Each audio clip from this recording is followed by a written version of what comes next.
প্রিয় ছাত্রছাত্রীরা সবাই কেমন আছো? আশা করি সবাই খুব ভালো আছো।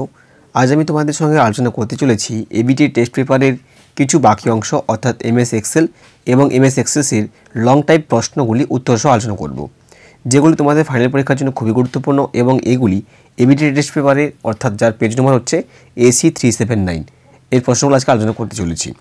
এবং যারা এখন এই চ্যানেলে নতুন রয়েছে অর্থাৎ এবিটি টেস্ট পেপারের বাকি অংশগুলো দেখোনি, সেই পেজের লিঙ্ক ডেসক্রিপশন বক্সে দেওয়া আছে, তোমরা সেখান থেকে গেলে এবিটি টেস্ট পেপারের সমস্ত কোশ্চেনগুলো দেখে নিতে পারবে। এবং আজকে লং টাইপ কোশ্চেনের প্রথম ভিডিও অর্থাৎ এক এক করে আসতে থাকবে এবং আজকে শুধুমাত্র আমি এই পেজের এমএস এক্সেল এবং এমএস এক্সেল লং টাইপ কোশ্চেনগুলো আলোচনা করতে চলেছি। এবং বাকি থাকলো শুধুমাত্র গণিতগুলো অর্থাৎ ফার্স্ট চ্যাপ্টারের যে গণিতগুলো আছে সেগুলো পরবর্তী ভিডিওতে আবার পরীক্ষার আগে চলে আসবে, ঠিক আছে।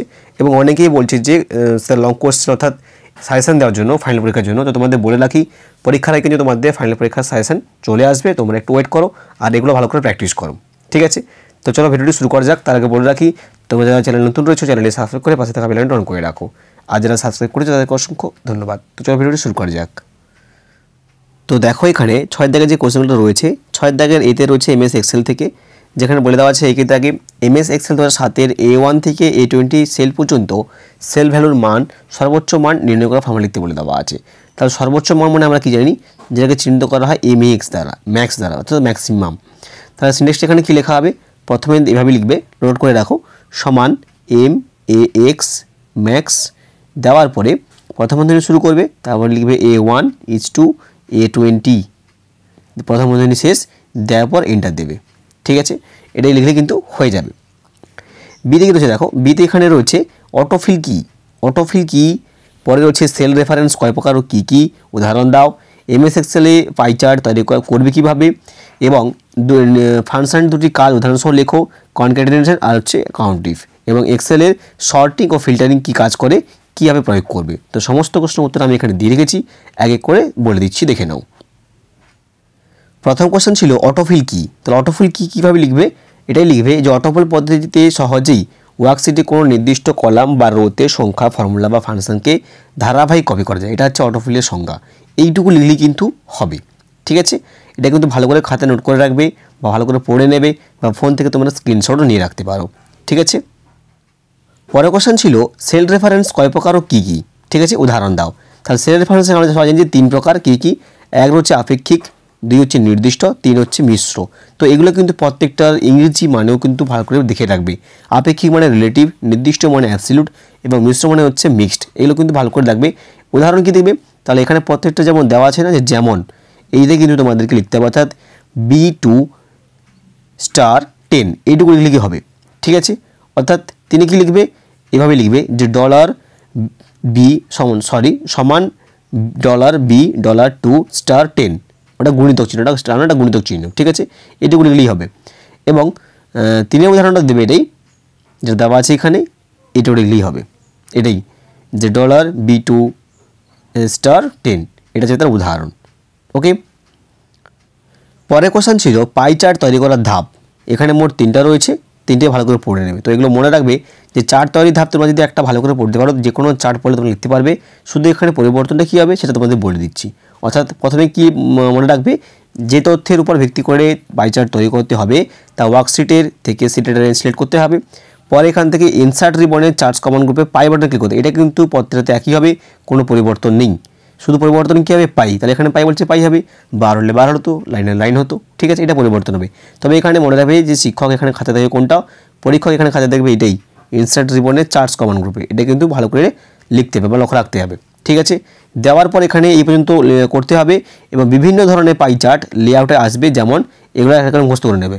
দেওয়ার পর 3 নম্বরটা এরপর সিলেক্ট করে ডাটা রেঞ্জের উপর ভিত্তি করে পাই চার্ট ওয়ার্কশিটে প্রদর্শিত হবে। এই 3টা লাইন ভালো করে পড়ে নিতে, 3টা দাগ, ঠিক আছে। পরের কোশ্চেন ছিল কনক্যাটিনেট এর কী কাজ করে, এর ফাংশন কী, অর্থাৎ সিনট্যাক্সটা কী হবে। দেখা যায় যে একাধিক সেলে অবস্থিত বিভিন্ন টেক্সট স্ট্রিংকে একটি স্ট্রিংকে পরিণত করে, অর্থাৎ আলাদা আলাদা সেলের শব্দগুলি কনক্যাটিনেট ফাংশন দ্বারা একটি সম্পূর্ণ বাক্য গঠন করে।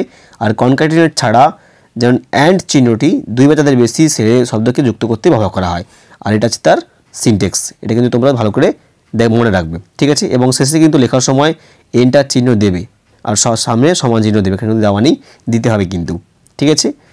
পরে রয়েছে দেখো কাউন্ট ইফ কি, কাউন্ট ইফের কাজ হচ্ছে কোনো ডেটা রেঞ্জের একটা নির্দিষ্ট ডেটা কতবার আছে তা প্রদর্শন করতে ব্যবহার করা হয়।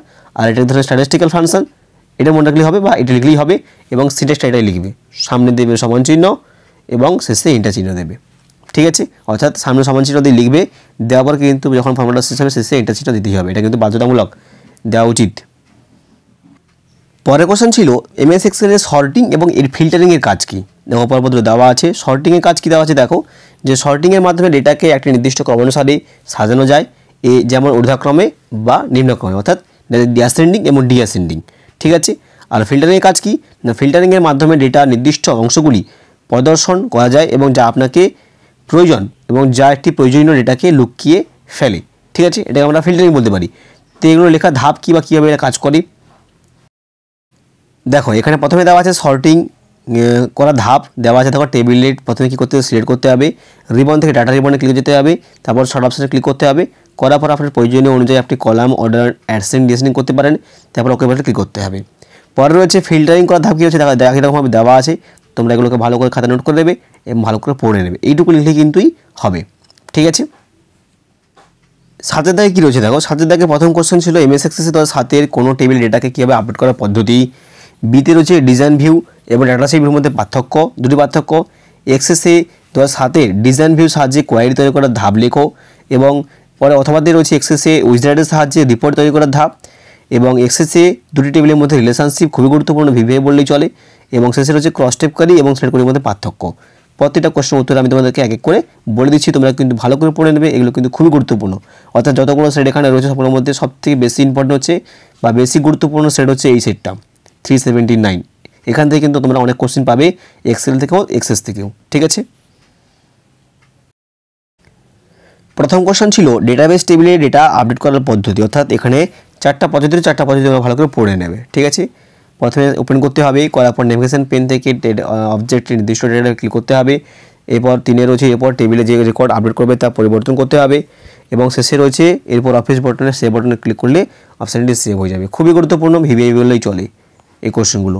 ঠিক আছে, পরের কোশ্চেন ছিল ডিজাইন ভিউ এবং ডাটা সেট ভিউর মধ্যে পার্থক্য, খুবই গুরুত্বপূর্ণ অংশ বা খুবই গুরুত্বপূর্ণ প্রশ্ন বলেই চলে। এখানে আমি দুটো করে দিয়েছি, দুটোই দেওয়া ছিল, দুটো করে দিয়েছি, ভালো করে তোমরা পড়ে নেবে, ভালো করে খাতা কিন্তু নোট করে নেবে। আমি কিন্তু এখানে পিডিএফ দিতে পারবো না, অনেকে হয়তো কমেন্ট করে বলবে স্যার পিডিএফ দিন, বা অনেকে কিন্তু এর আগে অনেকে কমেন্ট করছিল স্যার এই পিডিএফ পাওয়া যাবে কিনা। তো তোমাদের বলে রাখি এখন পিডিএফ ব্যবস্থা এখন নেই এখানে, তো তোমরা কিন্তু এখান থেকে ভালো করে স্ক্রিনশট রাখতে পারো ফোন থেকে, অত ভালো করে পড়ে নেবে বা ভালো করে নোট করে নেবে খাতাতে তোমাদের সুবিধার্থে। এগুলো কিন্তু খুবই গুরুত্বপূর্ণ, কারণ কম্পিউটার অ্যাপ্লিকেশনে কিন্তু নাম্বার এখান থেকেই অনেকেই কমে যায়, কারণ এগুলো ভালো করে অনেকে পড়ে না, ভালো করে দেখে না, এই জন্য কিন্তু নাম্বারটা এখানে কমে যায়। ঠিক আছে, পরের কোশ্চেন ছিল ডিজাইন ভিউর সাহায্যে কোয়ারি তৈরি। এখানে কিন্তু অনেকগুলো অপশান রয়েছে, আমি এক করে বলেছি কোনগুলো লিখতে হবে, 1, 2, 3, 4, এখানে 4টা অপশান তোমাদেরকে বাধ্যতামূলক লিখতেই হবে। ঠিক আছে, পরে যেটা রয়েছে দেখো, এখানে কিন্তু 4টা অপশান 5টা অপশান রয়েছে, 5, 6, 7, 8 এই পর্যন্ত তোমাদের কিন্তু লিখতে হবে। এখানে কিন্তু কোনো শর্ট পদ্ধতি নেই বা কোনো বিকল্প পদ্ধতি নেই যে অন্যভাবে লেখা যাবে কিনা, তোমাদের কিন্তু এগুলো এইভাবেই কিন্তু লিখতে হবে। পরের কোশ্চেন ছিল উইজার্ডের সাহায্যে রিপোর্ট তৈরি করা যায় কীভাবে। তো এখানে একই রকমভাবে অনেকগুলো অপশান রয়েছে, অনেকগুলো দাগ রয়েছে, 1, 2, 3, 4টা দাগ রয়েছে এখানে দেওয়ার পরে এখানে দেখো অপশান রয়েছে, এখানে 2টো দাগ রয়েছে, 5, 6 এবং আরেকটা রয়েছে, আরও 2টো রয়েছে, 7, 8 এখানে 2টো রয়েছে এবং শেষে আরেকটা রয়েছে 9 নম্বর। এই 9টা দাগ কিন্তু তোমাদের ভালো করে পড়ে নিতে, ভালো করে মুখস্থ রাখতে হবে, কারণ এখান থেকে কিন্তু এই কোশ্চেনগুলো এগুলোই তোমাদের পড়তে হবে। ঠিক আছে, পরবর্তী কোশ্চেন ছিল এমএস এক্সেসে দুটি টেবিলের মধ্যে রিলেশনশিপ তৈরি করার ধাপ, রিলেশনশিপ খুবই গুরুত্বপূর্ণ, খুবই ইম্পর্টেন্ট একটা কোশ্চেন, তোমাদের পরীক্ষাতে অপশানের মধ্যে পড়বে। ঠিক আছে, তো এখানে অনেকগুলো অপশান রয়েছে, তো এখানে অপশানগুলো তোমাদের আগে করে বলে দিচ্ছি। দেখো এখানে মোট 5টা অপশান রয়েছে, এই 5টা অপশান কিন্তু তোমাদের ভালো করে পড়তে হবে, 1, 2, 3, 4, 5, 6টি দাগ রয়েছে এখানে, এই 6টা দাগ কিন্তু তোমাদের পড়তে হবে। এটা কিন্তু খুবই গুরুত্বপূর্ণ একটা কোশ্চেন, তোমাদের বলে রাখছি, তোমাদের পরীক্ষাতে পড়লেও পড়তে পারে। ঠিক আছে, এবং শেষ কোশ্চেন হলো এমএস এক্সেসের সিলেক্ট কোয়ারি এবং ক্রস টেপ কোয়ারির মধ্যে পার্থক্য। এখানে 2টো বলা আছে, তোমরা যে কোনো 2টো পড়তে পারো, আমি এখানে অনেকগুলো দিয়েছি। সিলেক্ট কোয়ারি ক্রস টেপের মধ্যে পার্থক্য 1, 2, 3, 4, 5টা দেওয়া আছে, 5টা দাগের মধ্যে তোমরা যে কোনো 2টো দাগ ভালো করে পড়ে নেবে। ঠিক আছে, অনেকগুলো দাগ সবই দাগ কিন্তু এখানে গুরুত্বপূর্ণ, অর্থাৎ বিষয়বস্তুটা আমি দিয়েছি এখানে তোমাদের সুবিধার্থে, ভালো করে কিন্তু খালি নোট করে নেবে, ভালো করে পড়ে নেবে। ঠিক আছে। তো আজকে এই ছিল আপডেট। তো এখান থেকে এই কোশ্চেনগুলো খুবই গুরুত্বপূর্ণ, ভালো করে পড়লে তোমাদের সুবিধা হবে। এবং ফার্স্ট চ্যাপ্টার থেকে যে কোশ্চেনগুলো রয়েছে, যে গণিতগুলো, সেখানে যে অ্যাডার সাবজেক্টটা রয়েছে, সেখানে যদি কোনো সমস্যা থাকে অবশ্যই কমেন্ট করে জানাও যে কোনটা সমস্যা, কোন গণিতে তোমাদের সমস্যা, তাহলে আমি শুধু সেটাই তোমাদেরকে দেখাবো, বাকিগুলো তোমাদের জাস্ট এমনি পড়ে নিতে হবে। ঠিক আছে, ভালো করে প্র্যাকটিস করতে হবে। আর এগুলো তোমাদেরকে ভালো করে কিন্তু পড়তে হবে, কারণ তোমরা না পড়লে কিন্তু তোমাদের উপর ডিপেন্ডেবল। এগুলো এমএস এক্সকিউএল নয় বা এসকিউএল নয় বা এমসিকিউ নয় যে ভালো করে এখানে বলে দিলাম দেখে গেলে, তা নয় কিন্তু। এগুলো তোমাদের ভালো করে পড়তে হবে। ঠিক আছে, তো এই ছিল আজকের আপডেট। পরবর্তী আপডেট আসবে খুব তাড়াতাড়ি। ভালো থাকবে, দেখা হচ্ছে পরবর্তী ভিডিওতে।